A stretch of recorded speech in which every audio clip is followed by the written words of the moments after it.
আমি একটা গল্প পড়ছিলাম, গল্পটা আমার কাছে খুব ভালো লাগছে। তো কেন জানি মনে হলো যে তোমাদের সাথে একটু শেয়ার করি। তো বেশি কথা বলতে চাচ্ছি না, আমি গল্পটা শুরু করতেছি।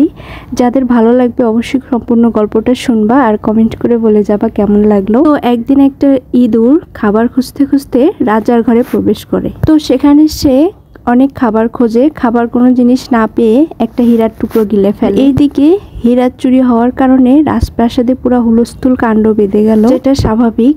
তো রাজামশাই পরে অনেক চিন্তা ভাবনা করে একজন জ্যোতিষীকে ডাকলেন। জ্যোতিষী এসে গণনা করে রাজামশাইকে জানালেন যে হীরার টুকরাটি একটি ইঁদুর খেয়ে ফেলছে।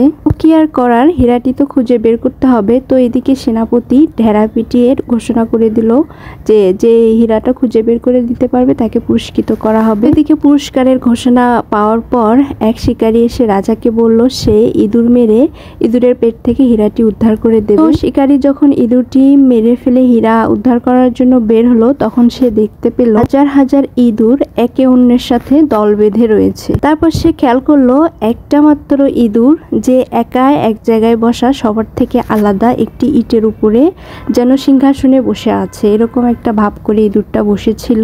তো শিকারীর আর বুঝতে দেরি হলো না, তখন সে ইঁদুরটির কাছে যায়, যে ইঁদুরটিকে মেরে তার পেট ছিঁড়ে হীরাটা বের করে নিয়ে চলে আসে রাজামশাইয়ের কাছে।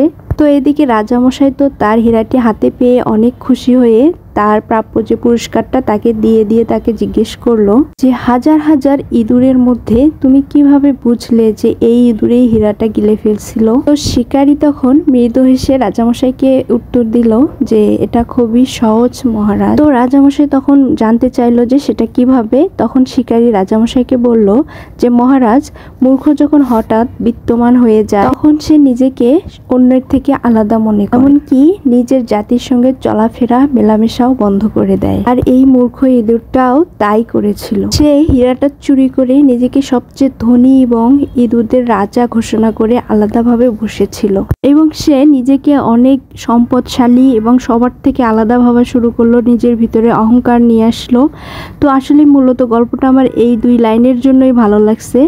কিছু কিছু মানুষও আছে এরকম, আশেপাশে অনেক দেখি, মানে তাদেরকে দেখেই বোঝা যায় যে আসলে তারা 2 দিন থেকে তাদের ভিতরে পরিবর্তন আসছে, তাদের চলাফেরা, তাদের কথাবার্তা। অনেক মানুষ আছে কিন্তু এরকম, আসলে পিছনে কি ছিল, কেমন ছিল, কোথায় থেকে উঠে আসছে, এগুলো তারা ভুলেই যায়। তো যাই হোক, এই কারণেই আমি গল্পটা শেয়ার করলাম। তো যদি তোমাদের ভালো লাগে অবশ্যই কিন্তু কমেন্ট করে বলে যাবা। আজকে এ পর্যন্তই ছিল, আবার কোনো একটা ভিডিওতে কথা হবে। সবাই ভালো থেকো আর আমাকে একটু সাপোর্ট করো। আল্লাহ হাফেজ সবাইকে।